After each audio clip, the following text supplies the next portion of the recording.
तर मी आज आणले आहे मार्केटमधनं हे खाजणी कुर्ले, हे खाड्याचे कुर्ले आहेत मिऱ्यावरचे. आज आपण त्याचा रस्सो करणार आहे. तर ह्या वाटप बघा, कोथिंबीर, आला, लसूण, मिरची, कांदो आणि खोबरा. हे मी कुर्ले साफ करून घेतोय.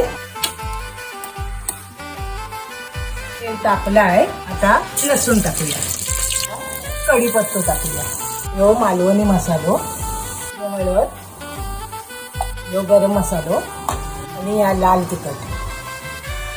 आता चांगला एकजीव करून घेऊया. तर हे आपण कापलेले कुर्ले आहेत ते शिजूक टाकूया.